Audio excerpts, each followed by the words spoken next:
بسم اللہ الرحمن الرحیم۔ السلام علیکم students, how are you?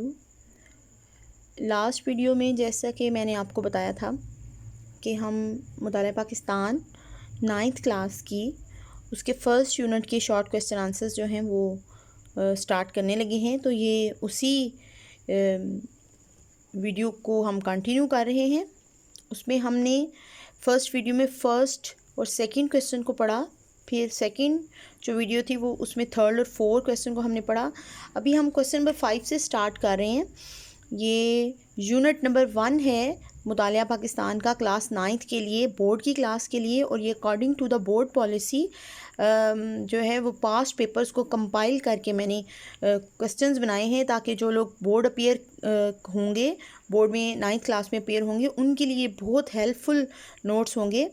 Question number 5 آپ کو سامنے اسکرین پہ نظر آ رہا ہے۔ پاکستان کے قیام کا مطالبہ کیوں کیا؟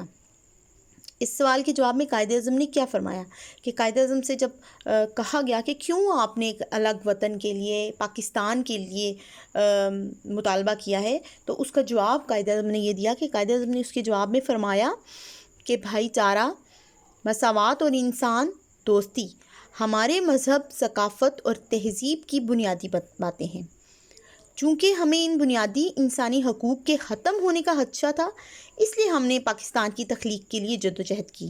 کہ قائد اعظم نے 2 ٹوک الفاظ میں واضح طور پر بیان کر دیا کہ بھائی چارہ، مساوات اور انسان دوستی جو ہے یہ ہمارے مذہب کی، ہماری ثقافت کی اور تہذیب کی بنیادی باتیں ہیں، اساس ہیں ہماری، اور ہمیں اپنے جو بیسکس رائٹس ہیں، ہیومن رائٹس ہیں، جو بیسک ہیومن رائٹس ہیں وہ ختم ہونے کا ڈر تھا، اس لیے ہم نے پاکستان کی تخلیق اور کے لیے کوشش کی اور جدوجہد کی۔ کویسچن نمبر 6 ہے، مسلمان رہنماؤں نے کب کب مسلمانوں کی الگ ریاست کی بات کی؟ کہ کب کب مسلمانوں کے مختلف جو لیڈرز تھے انہوں نے علیحدہ وطن کی، علیحدہ ریاست بنانے کی بات کی؟ اس میں سب سے پہلے 1879 میں مولانا جمال الدین افغانی، 1890 میں مولانا عبدالحلیم شرر، 1928 میں مولانا مرتضی احمد مکیش، اور 1930 میں علامہ محمد اقبال نے مسلمانوں کے لیے الگ ریاست کے قیام کی بات کی۔ اسکرین پہ آپ نیکسٹ دیکھ رہے ہیں کویسچن نمبر 7۔ کویسچن نمبر 7 ہے، قائد اعظم نے اقلیتوں کے حقوق کے بارے میں کیا فرمایا؟ اقلیتوں کے بارے میں قائد اعظم، جو مائنورٹیز ہوتی ہیں، اقلیت سے مراد وہ لوگ ہوتے ہیں جو مائنورٹیز کی فارم میں ہوتے ہیں، جو کم ہوتے ہیں۔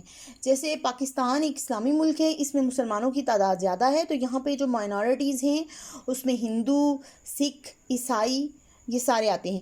تو قائد اعظم نے کہا اقلیتوں کے حقوق کے متعلق فرمایا کہ آپ عبادت کے لیے اپنی مخصوص عبادت گاہوں میں جانے کے لیے آزاد ہیں، آپ کا تعلق چاہے کسی عقیدے سے ہو، ریاست کا اس سے کوئی تعلق نہیں۔ پاکستان کے تمام شہری مساوی ہیں اور انہیں مساوی حقوق حاصل ہوں گے۔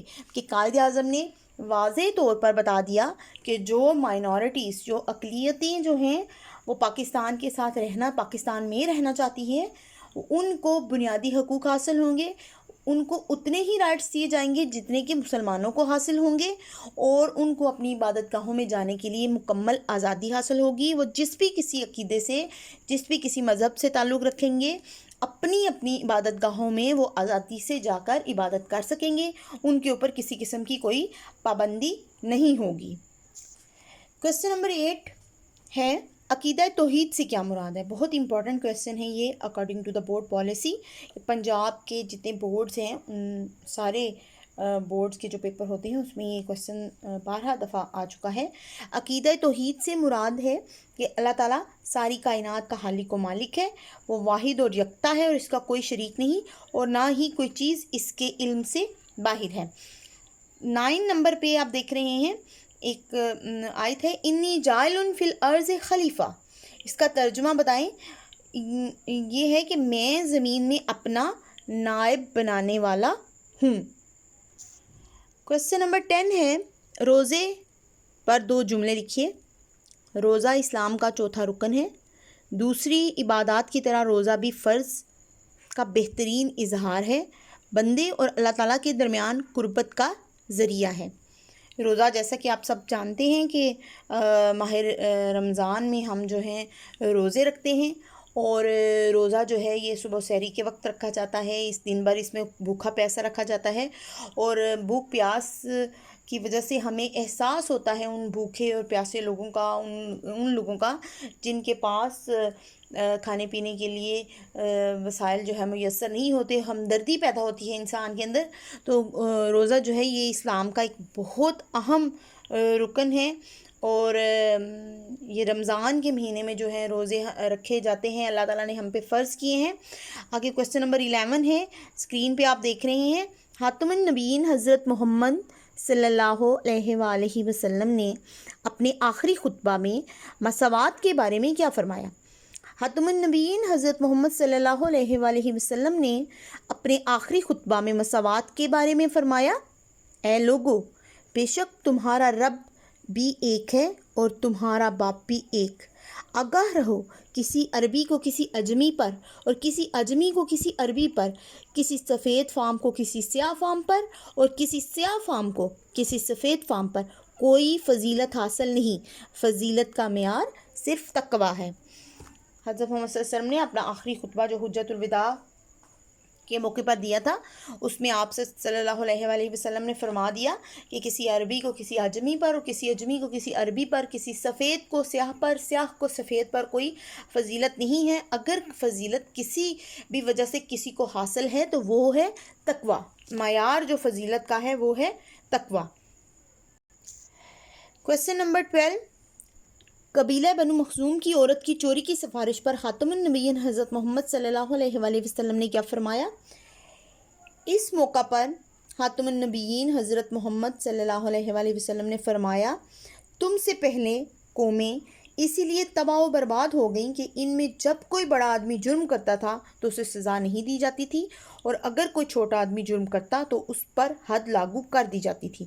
خدا کی قسم، اگر فاطمہ بنت خاتم النبیین حضرت محمد صلی اللہ علیہ وسلم بھی چوری کرتی تو میں اس کا بھی ہاتھ کاٹ دیتا۔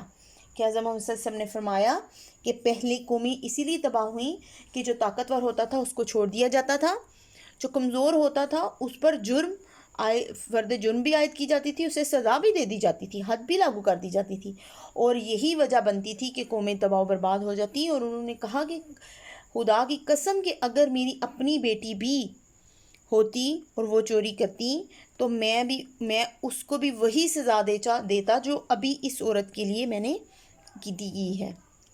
یہ تھے ہمارے آج کے کویسچن، اور انشاءاللہ تعالیٰ اس سے جو نیکسٹ ہیں 13 سے آگے وہ نیکسٹ ویڈیو میں آپ کو انشاءاللہ تعالیٰ پڑھائے جائیں گے۔ ابھی آپ ان کویسچنس کو ایک دفعہ بار بار سنیے، پھر اس کے بعد اس کو رائٹ ڈاؤن کیجیے اپنی نوٹ بکس کے اوپر اور نوٹس بنائیے ان کے، اور نوٹس بنانے کے بعد جب بھی آپ پیپر اپیئر کریں گے، جب بھی آپ پریپریشن کریں گے اپنی پیپر کی، تو مطالعہ پاکستان کا جب فرسٹ یونٹ پڑھیں گے تو ان کویسچن سے آپ ہیلپ لیجئے، ان کے آنسرز جو ہیں وہ یاد کیجئے، اور نیکسٹ جب بھی آپ اپنے پیپر میں جائیں گے تو یہ کویسچنز آپ کو بہت مدد دیں گے۔ بہت شکریہ۔